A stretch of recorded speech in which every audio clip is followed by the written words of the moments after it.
وقال تعالى في شان حبيبه ومحبوبه ومعشوقه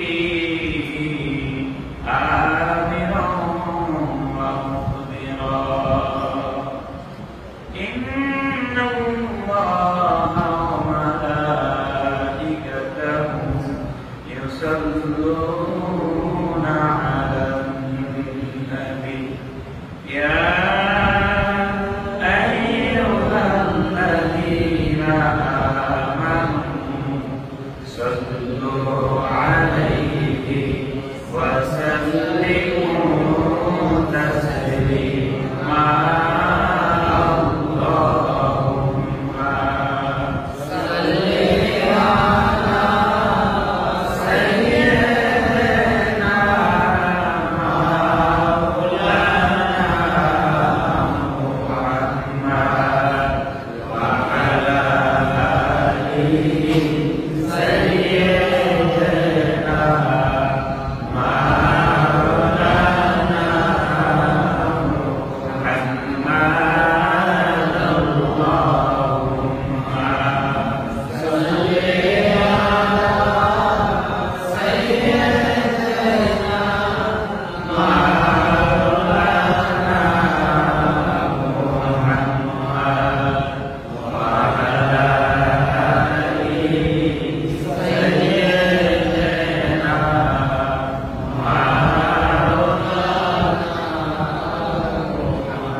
সামনে উপস্থিত মুরব্বিয়ানে আযম নওজোয়ান যুবক ভাইয়েরা স্নেহের প্রতিকারা সবাইকে ইসলামিক সম্ভাষণ ও সালাম।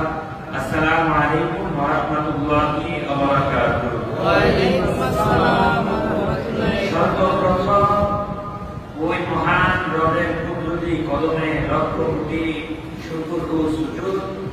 যে মহান রব্বুল ইজ্জত আজকে এই পবিত্র দিনে পবিত্র সময়ে পবিত্র ঘর আল্লাহর এই নিয়ামত মসজিদে আসার এবং বসার তৌফিক দিয়েছেন, সেই রবের করে সর্বোচ্চ উজাড় করে দিয়ে সর্বোচ্চ সুরে শুকরিয়া আদার জন্য হলো আলহামদুলিল্লাহ। আলহামদুলিল্লাহ। লক্ষ কোটি দরুদ সালাম সেই মহান আমাদের প্রতি, যাকে সৃষ্টি না করলে আল্লাহ পাক রব্বুল আলামিন, আরশ কুরসি লৌহ কলম, আল্লাহর সৃষ্টি জগতে যত যা কিছু আছে, আসমান জমিন এবং কি অন্যান্য নবীগণদেরকেও সৃষ্টি করতেন না, সেই মহান আমাদের প্রতি দরুদ ও সালাম সকলে বলুন সাল্লাল্লাহু আলাইহি ওয়াসাল্লাম। প্যারা হাজিরিন, অন্যান্য জুমার দিনে যে জুমার নামাজের পূর্বে আমরা আরবি খুতবা পাঠ করে থাকি, ওই আরবি খুতবাটা এক একটা বিষয়ের উপরে থাকে। বারচাঁদের যে খুতবাগুলো আছে যাদের ভিত্তিতে প্রত্যেক আরবি মাসের যে 4টা অথবা 5টা জুমা হয়, ও জুমার যে বিষয়ভিত্তিক এগুলা নবী করিম সাল্লাল্লাহু আলাইহি ওয়াসাল্লামের যুগ থেকেই নির্ধারিত হয়েছে। তো কিছু কিছু বিষয় যেগুলো নবী করিম সাল্লাল্লাহু আলাইহি ওয়াসাল্লামের ওফাত মোবারকের পরে নির্ধারণ করা হয়েছে। যেমন রবিউল আউয়াল মাসের শেষ জুমা, ওই জুমাটার আলোচ্য বিষয় হলো নবী করিম সাল্লাল্লাহু আলাইহি ওয়াসাল্লামের ইন্তেকাল। প্যারা হাজিরিন, এমন বিষয় পৃথিবীর এমন কোন আলেম নাই, এমন কোন গবেষক নাই, এমন কোন দার্শনিক নাই যিনি আজকের এই খুতবার আলোচনার আলোচ্য বিষয়ে সুন্দরভাবে উপস্থাপন করতে পারবেন। কেননা শুরুতেই বুক কাঁপতে উঠে যে আলোচনার আলোচ্য বিষয় হলো নবী করিম সাল্লাল্লাহু আলাইহি ওয়াসাল্লামের ইন্তেকাল। এই কথাটা শুনলেই কেমন যেন মুখের ভিতরে একটা মোচড় দিয়ে ওঠে। কেননা আমাদের বিশ্বাস নবী করিম সাল্লাল্লাহু আলাইহি ওয়াসাল্লাম শুধু স্থানান্তরিত হয়েছে, দুনিয়ার জমিন থেকে পরলোক গমন করে নবী করিম সাল্লাল্লাহু আলাইহি ওয়াসাল্লাম আমাদের চক্ষু আড়াল হয়েছে, কিন্তু নবী করিম সাল্লাল্লাহু আলাইহি ওয়াসাল্লামের মৃত্যু নেই। নবী করিম সাল্লাল্লাহু আলাইহি ওয়াসাল্লাম কি জিন্দা না মুর্দা? আমাদের ইতিকাদ, আমাদের বিশ্বাস এটাই, আহলে সুন্নাত ওয়াল জামাত তথাপি একজন মুসলমানের ইতিকাদ এটাই হবে, নবী করিম সাল্লাল্লাহু আলাইহি ওয়াসাল্লাম জিন্দা। রওজা শরীফে আমরা যেমনি ভাবে আল্লাহ পাক রব্বুল আলামিনের কাছ থেকে রিজিক প্রাপ্ত হই, নবী করিম সাল্লাল্লাহু আলাইহি ওয়াসাল্লাম রওজা শরীফে আল্লাহ পাক রব্বুল আলামিনের কাছ থেকে রিজিক প্রাপ্ত এবং উম্মতেরা নবী করিম সাল্লাল্লাহু আলাইহি ওয়াসাল্লামকে সালাম প্রদর্শন করে নবী সাল্লাল্লাহু আলাইহি ওয়াসাল্লাম নিজ জবানে সেগুলোর উত্তর দেন। সুবহানাল্লাহ। নবী করিম সাল্লাল্লাহু আলাইহি ওয়াসাল্লাম জিন্দা, তার সবচেয়ে বড় যে আলামত, সবচেয়ে বড় যে দলিল, যাহারা আজকের দিনে বলতেছে নবী করিম সাল্লাল্লাহু আলাইহি ওয়াসাল্লাম মরে গেছেন, পচে গেছেন, বলে গেছেন, নাউযুবিল্লাহ, তারাও কিন্তু বলে মানুষ ইন্তেকালের পরে সর্বপ্রথম জিজ্ঞাসা করবে মার রব্বুকা, তোমার রব কি, ওমান দীনুকা, তোমার ধর্ম কি। শেষের কিন্তু প্রশ্ন না, শেষেরটা হলো আপনার কিছু কিছু জিনিস আসে, প্রশ্নে আসে আপনি উত্তর দেন, আর কিছু কিছু জিনিস আসে ভিত্তিক আপনার খাতার ভিতরে আসে আপনি ঠিক দেন, তাই না? আসে না এরকম? নবী করিম সাল্লাল্লাহু আলাইহি ওয়াসাল্লামকে আপনার চেহারার সামনে নবী করিম সাল্লাল্লাহু আলাইহি ওয়াসাল্লামের চেহারা মোবারক স্বয়ং নবী করিম সাল্লাল্লাহু আলাইহি ওয়াসাল্লামকে দেখাবে, তখন যদি আপনি না চিনতে পারেন তাহলে জাহান্নামী, যদি চিনতে পারেন বিনা দরখাস্তে আপনি জান্নাতি। বলেন না সুবহানাল্লাহ। এই কথাটাকে আগে শুনছেন কি শুনেন নাই? আমরা নবীকে রিজিক দেখাবে আপনার ইন্তেকালের পরে, যখন ফেরেশতারা আসবে তখন আপনাকে দেখাবে না, আমাকে দেখাবে না? কথা শুনেছেন? কোন আলেম কি তা স্বীকার করতে পারবে? আচ্ছা, পৃথিবীতে এমন কোন সেকেন্ড আছে যে সেকেন্ডে মানুষ মরে না? এমন কোন সেকেন্ড আছে যে সেকেন্ডে মানুষ দাফন করা হচ্ছে না? আচ্ছা, তাহলে যদি প্রত্যেক সেকেন্ডে মানুষ দাফন করা হয়, তাহলে প্রত্যেক সেকেন্ডে আমার নবীজিকে সশরীরে মধ্যেগামীর সামনে তুলে ধরে না? তাহলে কি আমরা নবীজিকে জিন্দা না মুর্দা? আমরা কথায় বলছি কি অনেক সময় নিজের মধ্যে প্রাধান্য দিতে গিয়ে কোরআনে বলি যে নবীজি মরে গেছেন, পচে গেছেন, নবীজি শেষ। তাহলে আপনি বলুন, যদি নবীজি আপনার সালামের জবাব দেয়। মানুষ রওজা শরীফে যখন কবরস্থ করা হয়, রওজা শরীফ থেকে একবারে কবর থেকে রওজা পর্যন্ত একবারে বিদীর্ণ করে দেওয়া হয় এবং আমার নবীজি সাল্লাল্লাহু আলাইহি ওয়াসাল্লামকে দেখানো হয়। নবীজি সাল্লাল্লাহু আলাইহি ওয়াসাল্লাম হেলান দিয়েছেন রওজা মুবারকে। বলুন না সুবহানাল্লাহ। আমার নবীজিকে চিনতে না বলতা। আপনি যখন দরুদ পড়েন, আউলিয়া কেরাম বুজুর্গানে দিন, আপনার যারা মুহাদ্দিস আছেন, তাবেঈন আছেন, আলেম আছেন, আল্লাহ ওয়ালা লোক আছেন, তারা যদি দরুদ শরীফ পড়ার সাথে সাথে আমার নবীজিকে সরাসরি দেখতে পায়, তাহলে আমার নবীজিকে চিন্তা না করবে। আল্লাহ পাক রব্বুল আলামিন রাসূল পাক সাল্লাল্লাহু আলাইহি সাল্লামকে এমন ক্ষমতা দিয়েছেন, যদি পৃথিবীতে 1 কোটি মানুষকে একবারে দাফন করা হয়, তাতে 1 কোটি মানুষ একত্রে আমার নবীজির দিদার পাবে।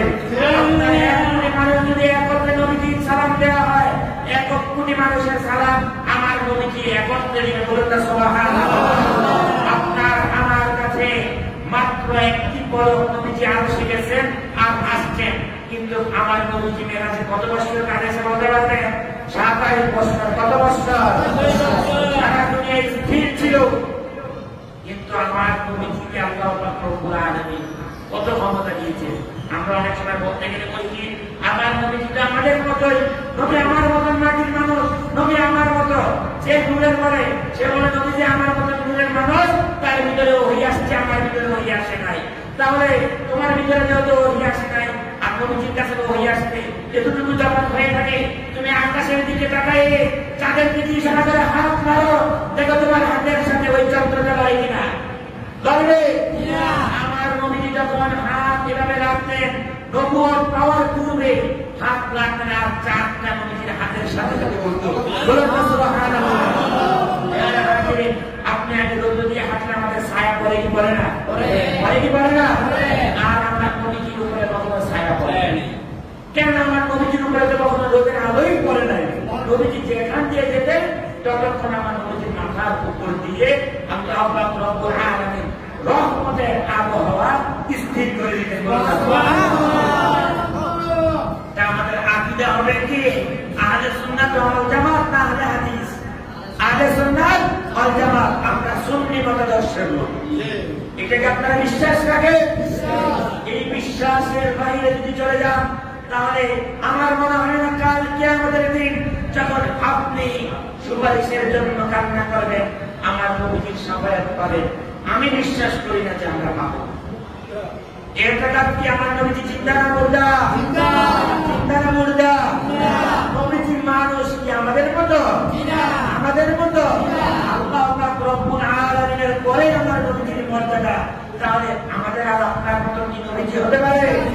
কোন ফেরেশতার মতো? কয় কোটি ফেরেশতা একত্রিত করলে আমার নবীজির মতো হতে পারে? বলতে পারে? পৃথিবীর সকল মানুষ, যত সৃষ্টিগুলো আছে, সব যদি একত্রিত করে মান সম্মান, জিবরাইল বলেন, মিকাইল বলেন, আজরাইল বলেন, ইসরাফিল বলেন, যত সাহাবী আছে, যত ফেরেশতা আছে, যত মানুষ আছে, আউলিয়া কেরাম আছে, সবাইকে যদি এক পাল্লায় করেন, আমার নবীজি সাল্লাল্লাহু আলাইহি সাল্লামের জুতা মোবারকের নিচে যে ধুলি মোবারক, ওই ধুলি মোবারকের মতো হবে? আল্লাহ পাক রব্বুল আলামিনের রুবুবিয়্যাত যতটুকু সীমানা পর্যন্ত, আমার নবীজির নবুয়তের ক্ষমতা ততটুকু পর্যন্ত। বলুন না সুবহানাল্লাহ। আলোচনার আলোচ্য বিষয়ের দিকে আসে। যেই কথাটা বলতাম, হাত দিয়া লাড়া আসছে, চন্দ্র লড়ত, সূর্য লড়ত, হাত দিয়ে ইশারা করতে যখন আবু জাহেল বলল, বাতিজা আবার তুমি যদি বলতে পারো আমার হাতের ভিতরে কি আছে, তাহলে আমি তুমি যা বলবা তাই শুনে নিব এবং আমি ঈমান আনবো। নবীজি বললেন, চাচা আমি বলবো না আপনার হাতের ভিতরে আছে, সেই হাতের ভিতরে যে জিনিসটা আছে সেটা বলে দিবে। বলে তুমি কি জানো কি বলো? আমার হাতে যা আছে তুমি তো বলতে পারবা না, তাই এ বলবে কিভাবে? আল্লামা শেখ সাদি রহমাতুল্লাহি আলাইহি একটি শের লিখেছেন, উম্মাতানু কি টুকরো কো কালেমা পড়ানা, इशारे से सूरज को आकाश बुलाना,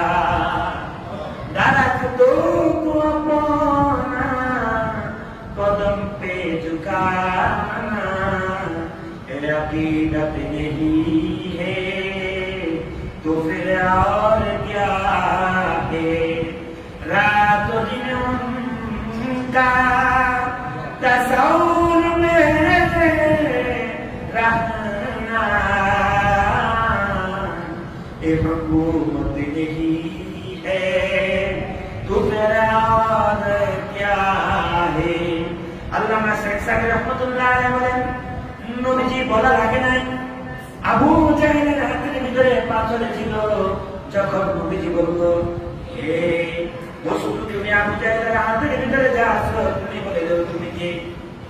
পাথর তখন আর বলল না, পাথর সাথে বলে উঠল লা ইলাহা ইল্লাল্লাহ মুহাম্মাদুর রাসূলুল্লাহ সাল্লাল্লাহু আলাইহি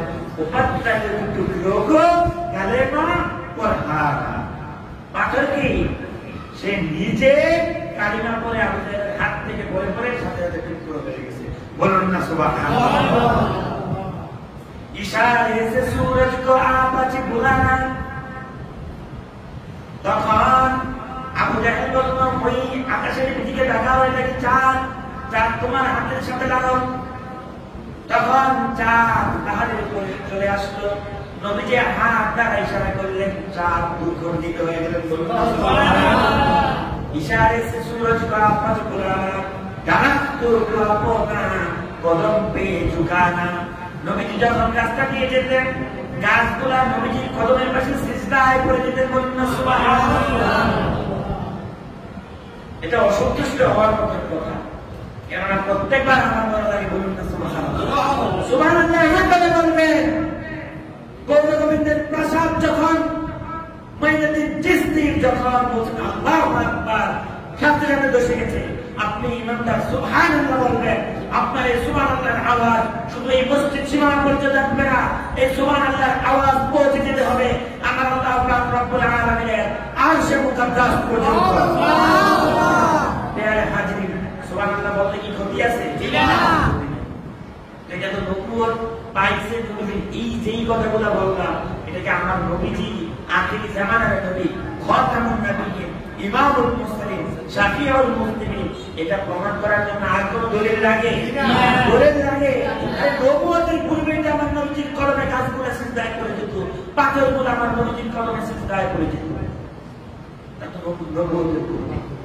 প্রিয় হাজিরিন, নবীজির জীবনী আপনি শুনবেন, যত শুনবেন ততই ভালো লাগবে, যত শুনবেন ততই ভালো লাগবে। কখনো মনের ভিতরে ক্লান্তি ভাব আসবে? আসবে? কোন আহলে সুন্নাত ওয়াল জামাতের ইতিকাদ যারা লাগে নবীজিকে মহব্বত করে, নবীজির কথা শুনলেই ভালো লাগবে। এমনও সময় গেছে যাচাই বাছাই করে পরবর্তীতে দেখছি অনেক হুজুর মজা দিতে গিয়ে অনেক কাহিনীতে অনেক দীর্ঘ করছে, কথা কিছু মিথ্যা ছিল, তাও নবীজির শান বলতে গিয়ে একটু বাড়াইয়া বলছে, তাও ভালো লাগছে, কেন আমার নবীজির শানে বলতেছে। তাহলে উনি যে বাড়াইয়া বলছে এটাও তো একটা মহাব্বতের নজির। একটু মহাব্বত, নবীজির মহাব্বত না করলে কিন্তু একটু বাড়াইয়া বলতো না, এই উসিলাও আল্লাহ মাফ করে দিতে পারে। কিন্তু আমরা যে নবীজির কিছু কিছু মাসালার দিকে, মাসালা মানতে অবাধ্য হতে গিয়ে আমরা নবীজির শান মান শুরু করে দিই। প্রিয় হাজিরিন, সর্বোপরি কথা হলো পৃথিবীতে মানুষ আসছে, মানুষ মরতে হবে। যখন আপনার জীবন আপনি তাবারাকাল্লাযী বিয়াদিহি মুলকু ওয়া আলা কুল্লি শাইইন কাদির, আল্লাযী খালাকাল মাউত, আপনাকে সৃষ্টি করেছে মানে কি আপনার মৃত্যুও আছে। প্রিয় হাজিরিন, যখন আমাদের জীবন দিয়েছে আল্লাহ পাক রব্বুল আলামিন, মৃত্যু হবে। আর পৃথিবীতে সবচেয়ে হৃদয়বিদার যে মৃত্যু সেটা ছিল আমার নবী। কিন্তু নবীজি কিন্তু মরে না। আবারও বলি, দুনিয়া থেকে তো আমার নবীজির দেহ মুবারক যেতে হবে, হবে না? আল্লাহর সৃষ্টিকে আল্লাহ তাআলা পরিবর্তন করবেন? অবশ্যই না। কুল্লু নাফসিন যায়িকাতুল মাউত, প্রত্যেক আত্মাকে মৃত্যুর স্বাদ গ্রহণ করতে হবে। আল্লাহ পাক রব্বুল আলামিন পবিত্র কালামুল্লাহ শরীফে সূরা জুমার 39 নম্বর আয়াতে ইরশাদ করেন, ইন্নাকা মাইয়িতুন ওয়া ইন্নাকুম মাইয়িতুন সুম্মা ইন্নাকুম ইয়াওমাল কিয়ামাতি ইনদা রাব্বিকুম তাখতাসিমুন। নিশ্চয়ই আপনি মরণশীল, প্যারা হাবিব আপনাকে দুনিয়া থেকে যেতে হবে এবং তাহারাও মরণশীল। তাহারা বলতে কি আপনার পূর্বে যত নবীরা ছিল, আপনার পরবর্তীতে যত উম্মত আসবে, পৃথিবীতে যত সৃষ্টি আসবে, সব কিছু তারাও মরণশীল।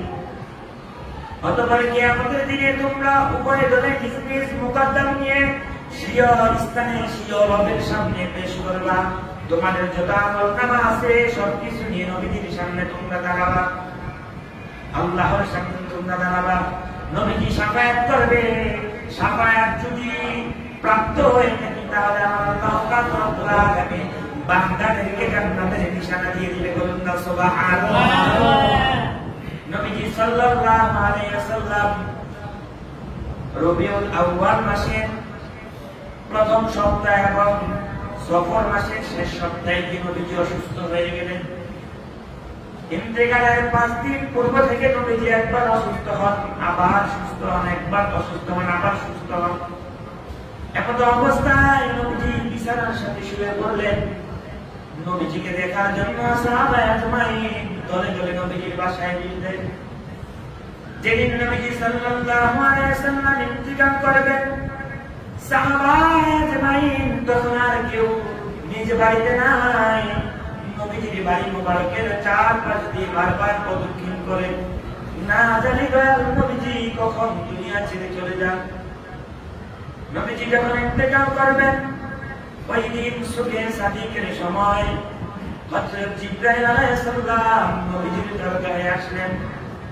আয়েশা সালাম দিলেন, আসসালামু আলাইকা ইয়া রাসূলুল্লাহ, আসসালাতু ওয়াসসালামু আলাইকা ইয়া হাবিবাল্লাহ।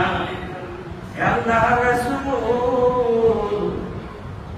আল্লাহ পাক রব্বুল আলামিন জানতে চেয়েছেন আপনি কেমন আছেন।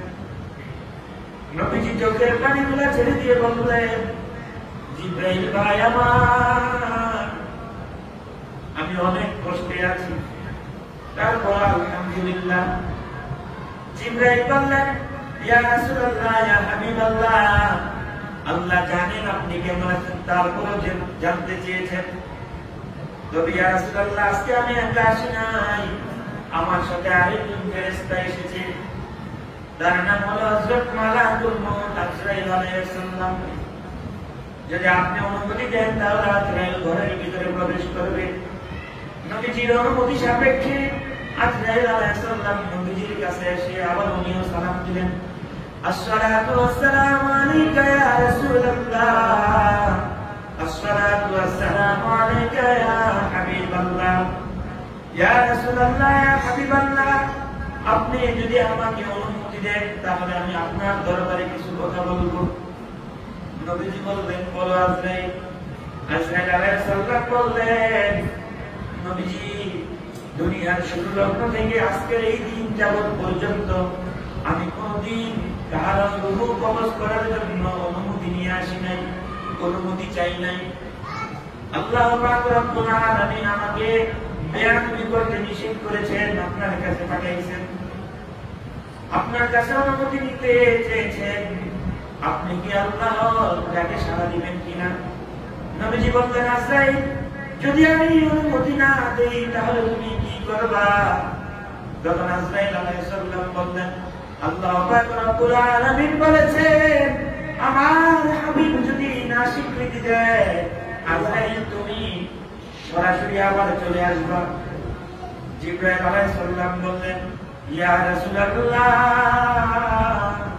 ইয়া হাবিবাল্লাহ, আপনার পেয়ারা বন্ধু আল্লাহ পাক রব্বুল আলামিন আপনার সাক্ষাতের জন্য অপেক্ষা করতেছেন। তখন নবীজি বললেন, আজরাইল, আমার আর কোনো অভিযোগ নাই, অনুযোগ নাই, তুমি আমার রূহ কবজ করতে পারো। তার পূর্বে নবীজি ওনার কন্যা ফাতিমাকে ডাকলেন। হযরত ফাতিমা রাদিয়াল্লাহু তাআলা আনহা, সাহাবা আজমাইন স্ত্রী সবার ভিতরে ওনার কন্যা বেশি কান্না করতেছেন। নবীজি ডাকলেন, মা, তুমি আমার কাছে আসো, তোমার কান্না আমি বরদাস্ত করতে পারি না। তখন ফাতিমা রাদিয়াল্লাহু তাআলা আনহা নবীজির মুখ মুবারকের কাছে ওনার কান নিয়ে গেলেন। তখন নবীজি ফিস ফিস করে কি যেন বললেন, তখন ফাতেমা রাদিয়াল্লাহু তাআলা আনহা কান্না থেকে এসে দিলেন, মুস্কি আসলেন। তখন আয়েশা সিদ্দিকা রাদিয়াল্লাহু তাআলা আনহা জিজ্ঞাসা করলেন, ফাতেমা মা, তোমার আব্বা জান তোমাকে কি বলেছেন? তখন ফাতেমা রাদিয়াল্লাহু তাআলা আনহা বললেন, আব্বা জান আমাকে বলল, মা তুমি কান্না করো না, আমি চলে যাওয়ার পরে আমার উম্মতের মধ্যে, আমার পরিবারের মধ্যে সর্বপ্রথম মা তোমার সাথে আমার সাক্ষাৎ হবে। এবং আয়েশা সিদ্দিকা রাদিয়াল্লাহু তাআলা আনহা চোখের পানিগুলো ছেড়ে দিয়ে ভাবলেন, আর হয়তো নবীজি দুনিয়াতে থাকবেন না। নবীজি বললেন, আয়েশা তোমার কাছে তো 6 টুকরা সোনা ছিল, স্বর্ণগুলা কোথায়? তখন আয়েশা সিদ্দিকা রাদিয়াল্লাহু তাআলা আনহা 6 টুকরা স্বর্ণ নিয়ে আসলেন। আর নবীজি চোখের পানিগুলো ছেড়ে দিয়ে বললেন, আয়েশা শুনে রাখো, আমার সাহাবারা শুনে রাখো, আমি মুহাম্মদ ওই অবস্থায় ইন্তেকাল করতে চাই না। আমার ঘরে কোনো অর্থ সম্পদ থাকে, আমি ওই অবস্থায় আল্লাহর দরবারে যেতে চাই যখন আমার কোনো সম্পদ দুনিয়ার ভিতরে আর অক্ষত না থাকে। নবীজি কেমন জিন্দেগি করেছেন। একদিন হযরত ওমর রাদিয়াল্লাহু তাআলা নবীজির দরবারে গেলেন, ঘরে গেলেন, গিয়ে দেখলেন ঘরের কর্নারে একটি মশক রাখা হয়েছে, যেটার ভিতরে পানি রাখা হয়, আর একটি গ্লাস রাখা হয়েছে যেটা চামড়া দিয়ে বানানো। নবীজি পান করেন। দেখলেন নবীজি যেই হুজরা মুবারক যেখানে নবীজি সাল্লাল্লাহু আলাইহি ওয়াসাল্লাম বিশ্রাম গ্রহণ করেন, ওমর রাদিয়াল্লাহু তাআলা দেখলেন নবীজি শরীর মুবারক ক্ষুধায় এমন শুকায় আছে, পেটের ভিতরে পাথর বাঁধা, আর একটা তোষক নাই, নিচে দড়ি পেঁচানো, ওগুলোর ভিতরে নবীজি সাল্লাল্লাহু আলাইহি ওয়াসাল্লাম পিঠ মুবারক দিয়ে রাখছে। তখন নবীজিকে যখন সালাম দিলেন, নবীজি সাল্লাল্লাহু আলাইহি ওয়াসাল্লাম বসলেন। ওমর রাদিয়াল্লাহু তাআলা দেখেন দড়ির দাগে আমার নবীজির পিঠখানা ক্ষত হয়ে আছে। তখন ওমর রাদিয়াল্লাহু তাআলা বললেন, ইয়া রাসূলুল্লাহ, ইয়া হাবিবাল্লাহ, আপনি আমাকে অনুমতি দেন, আমি আপনার জন্য একটা তোষক বানাই নিয়ে আসি। নবীজি বললেন, ওমর আমি দুনিয়ায় বহুত বিলাসিতা করতে আসি নাই, আমি যদি উহুদ পাহাড়কে বলি, উহুদ পাহাড় তুমি সোনায় রূপান্তরিত হয়ে যাও, উহুদ পাহাড় সাথে সাথে স্বর্ণ হবে। শুধু উহুদ পাহাড় নয়, পৃথিবীর ভিতরে যদি আমি বলি সারা পৃথিবী সোনায় রূপান্তরিত হয়ে যাও, সারা পৃথিবীর সব কিছু স্বর্ণে রূপান্তরিত হয়ে যাবে। নবীজির জিন্দেগি কি ছিল? নবীজি ইসলামের দাওয়াত দিয়েছেন, কোন ভোগ বিলাসিতা করে নয়। হ্যাঁ, তিনি ইমামুল মুরসালিন ছিলেন, পৃথিবীর ভিতরে সর্বোচ্চ বিলাসিতাও তিনি করেছেন। শুধু ওনার মা অক্ষত রাখার জন্য আল্লাহ পাক রব্বুল আলামিনের হুকুমে। কিন্তু আমার নবীজির একাধিক কোন বস্ত্র ছিল না। একটি বস্ত্র যদি কেউ হাদিয়া দিত, আর একটি বস্ত্র নবীজি সাহাবাদের ভিতরে হাদিয়া বিতরণ করে দিতেন। পেয়ারে হাজির যখন শোনাগুলা আয়েশা সিদ্দিকা রাদিয়াল্লাহু তাআলা আনহা সবার ভিতরে বন্টন করে দিলেন, ওই মুহূর্তে নবীজি একটাই কথা বললেন, ইয়া উম্মতি, ইয়া উম্মতি, সালাত সালাত সালাত। উম্মত তোমরা সব ছেড়ে দিও, নামাজ ছেড়ে দিও না, নামাজ ছেড়ে দিও না, নামাজ ছেড়ে দিও না। তুমি যতই খারাপি করো না কেন, নামাজ তোমাকে খারাপের দিকে ফেরত নিয়ে আসবে। ইন্নাস সালাতা তানহা আনিল ফাহশাই ওয়াল মুনকার, নিশ্চয় নামাজ সকল ফাহিশা কাজ থেকে, সকল পাপ মুক্ত কাজ থেকে বান্দাকে ফেরত নিয়ে আসবে, এবং পাপ কাজগুলা, বদ অভ্যাসগুলা বান্দা থেকে দূরে সরায় নেবে। তখন যতক্ষণ নবীজির হুকুম শেষ হলো, সালাত সালাত বললেন, আজরাইলকে বললেন, আজরাইল ভাই আমার, মৃত্যুর যন্ত্রণা তো অনেক কঠিন, অনেক কঠিন, তুমি শুধু আমার মৃত্যুর যেই যন্ত্রণাটা দিয়ে আমাকে মৃত্যুবরণ করায় না। আমার উম্মতরা মৃত্যুর কষ্ট যন্ত্রণা সহ্য করতে পারবে না। আমার প্রত্যেক উম্মতের মৃত্যু যন্ত্রণা, প্রত্যেক যন্ত্রণা তুমি আমাকে দিয়ে দাও। তখন যত উম্মত আছে আমরা যেই সাজাটা পাবো, ওই সাজার অর্ধেক আমার নবীজি আগেই বরণ করে নিয়েছে। হাজির, আমার আলোচনা করার মতন আর কোন সামর্থ্য নাই। নবীজির ইন্তেজার কিভাবে হয়েছে, নবীজির রূহ মুবারক কিভাবে কবজ করা হয়েছে, ওটা বর্ণনা করার মতন সামর্থ্য আমার নাই, আমার নয়, বরং জাহানের কোন আলেম বর্ণনা দিতে পারবে না। আমার নবীজি প্রত্যেক উম্মতের অর্ধেক করে সাজা নিজে বরণ করেছেন। তারপর আমরা আজকে 1400 বছর পরে এসে নবীজির সাথে দুশমনি করি। যে যেভাবে নবীজিকে মহব্বত করুন, কখনো বাধা দিবেন না, কখনো বাধা দিবেন না। মনসুর হাল্লাস বলতো, আল্লাহ তোমার যদি আমি পাই, তোমার মাথার ভিতরে তেল মাখাইয়া দিব। আল্লাহ তোমার যদি পাই, তোমার বাম বারক দৈরা আমি চুম্বন করবো। আল্লাহ তোমার যদি পাই, আমি শীতের দিনে একটু গরম পানি দিয়ে গোসল করাই দিব। মুসা আলাইহিস সালাম এটা শুনে বললেন, এটা মনসুর হাল্লাস দেখলে কি বলো, চুপ থাক। আল্লাহ বললেন, মুসা তুমি যদি এই তোমার জিন্দেগিতে এমন কোন কাজ কইরা দেখো আমার দৃষ্টিগোচর হয়েছে, তোমার এই কাজটা আমাকে বড় বিনীত করেছে। মনসুর হাল্লাস ওই পর্যায়ে চলে গেছে, সে আমার মুহাব্বতে এমন ভাবে বিলীন হয়েছে, তার সামনে যদি আগুন রাখা হয় সেটাও যে চিনবে না, পানি রাখা হয় সেটাও যে চিনবে না। অতএব আমার সামনে যদি কেউ মুহাব্বত ভালোবাসার মজিদে কোনো কথা বলে ফেলে, তখন তুমি কখনো বাধা দিবে না। আর আল্লাহকে পাইতে হলে যেই রাস্তা, আমার নূর নবীজি, নূর নবীজির ভালোবাসার কারণে যদি কেউ কোনো পথ অবলম্বন করে যেটা আল্লাহর সাথে সাংঘর্ষিক না, ওই পথে কখনো বাধা দিবেন না। বলবেন না সাহাবাই কিভাবে করছে কিনা, নবীজিরা কিভাবে করছে কিনা, এই কথাটা কখনো বলবেন না। সাহাবায়ে আজমাইন যেভাবে নবীজিকে ভালোবাসছে, আপনি কখনো, আমি কখনো ওইভাবে ভালোবাসতে পারবো না। অতএব কোন কথা বলতে গিয়ে সাহাবাদের সাথে আমাদের সাথে জোড়া দিবেন না। কেননা আব্দুল কাদের জিলানী রাহমাতুল্লাহ আলাইহি বলেছেন, সর্বনিম্ন সাহাবী, সর্বনিম্ন ওটের সর্বনিম্ন যে পায়ের ধুলা আছে সেটার সাথে আমার আব্দুল কাদের জিলানীর সাথে তুলনা হয় না। তাহলে আমি আপনি কি সাহাবায়ে আজমাইনদের সাথে তুলনা করতে পারি? না। আল্লাহ পাক রব্বুল আলামিন নবীজি সাল্লাল্লাহু আলাইহি ওয়াসাল্লামের এই সিরাত সংক্রান্ত, নবীজির জীবনী সংক্রান্ত আলোচনা বেশি বেশি শ্রবণ করার তৌফিক দান করুন। আমিন। ওয়া আখিরু দাওয়ানা আলহামদুলিল্লাহি রাব্বিল আলামিন।